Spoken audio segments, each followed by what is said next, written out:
Welcome everybody to another episode of the Pierce Brothers. My name's Joe and I love guns. Now this video is kind of a follow-up to my AR-15 Just As Good video I did here a couple weeks ago. If you haven't watched that, go watch that. The purpose of this video though is I wanted to I was going to showcase my quality budget build and talk about what I did and what you can do if you can't save up and buy one of those quality higher end guns, because they're expensive. You're going to spend a couple thousand typically on one, and that's not in everybody's price point range. So what can you do to make a quality gun at a much lower price? Now when I say lower price, I'm still talking $1,000 to $1,200, right in that range. To me, that's going to be about the minimum you're going to have to spend to make a quality AR-15 on a budget. You could go buy one of those Just As Good guns that are not just as good and then upgrade that gun and put some better parts in it that'll make it last longer. But by the time you put those parts in it, you're going to be spending $1,200 or $1,300 anyway. So why not? This is my alternative route to that. So this is my budget quality rifle. So it's a PWS upper. It's one of their first iterations though, and I got it on a really good sale when they were moving on to the Mark IIs.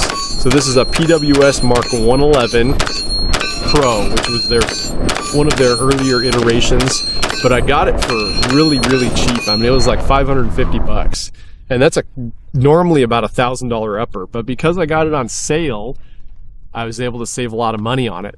And there are a lot of upper companies that make uppers and that you can get a really good buy on. For example, BCM, Geissele, Sons of Liberty, all those guys have uppers that you can buy a complete upper with their bolt carrier. It's going to be a much higher quality bolt carrier than some of those other cheap guns out there. If you don't want to save up and buy a complete BCM, you can buy an upper with their bolt carrier for less than $1,000 and then buy a lower. This happens to be an Anderson lower. Anderson's not great. They don't exist anymore. To me, this lower's worked well on this rifle. There are better options for lowers. Do your research before you buy one. I know there's companies that have issues here and there with their lowers being out of spec and that, and not all lowers are created equal. That being said, I got this one for a really good price. Put my own parts in it. Just a mil spec 2-stage trigger. The only thing I'm going to do different is I'll swap out the safety, so it is an ambidextrous safety. I got a BCM grip, a SB Tactical, that's the name of the company there. I've got some Magpul M-Bus sights on there, the EOTech rail scales and Magpul furniture on there, and then a Streamlight light.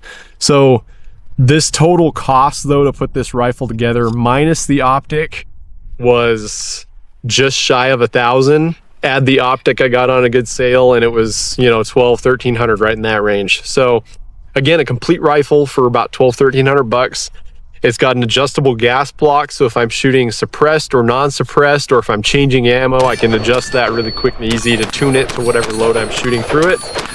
And it's been a really reliable quality gun. I haven't had any issues other than when I've been tuning it with different buffers and that to get it kind of where I wanted it as far as functioning and as recoil. So I do have a PWS buffer with a Geissele 42 buffer spring. It's an H2 buffer weight. Typically I think PWS sends their rifles stock with an H2 buffer, which does help reduce some recoil with that heavier buffer weight. Again, there's a lot of things you can do to make your rifle a little better and shoot smoother. Upgrading the bolt carrier, gas system length will also determine some of that. And then your buffer, that's a big thing you can do that's easy to help your rifle shoot smoother, is playing with different buffers, whether it's a magnetic buffer, a hydraulic buffer, or just a regular buffer, and changing weights, changing springs. The Geissele 42 spring is a really good buffer spring out there. And so there's a number of ways that you can make your rifle a little better and shoot smoother. So that is my quality budget build. And there's, again, shop around, find a good upper on sale, and then find a good lower to go with it, and you're going to spend $1,200, $1,000 to $1,200 on a good rifle that will be much more reliable and have a much longer life than if you were to buy a just as good gun and then try to upgrade that gun from there. So you'll spend about the same amount of money, but you're going to have a much higher quality upper to go along with that. And the upper is really, really important that you get a good one, because the upper is what receives all that wear and tear. The lowers are, again, not all created equal, but if you get a good one and it's in spec, they'll serve you well. So that is that. Thank you for watching. I appreciate you guys. I hope that this was informational and helps you guys kind of know what to do as far as going to build.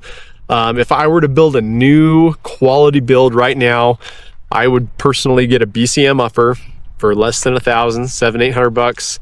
Comes with their bolt carrier, and it's a complete upper at that point. And then I'd go to find myself a lower somewhere that I can put whatever parts in it that I want, and make it my own. So thanks for watching, guys, and we'll see you next time.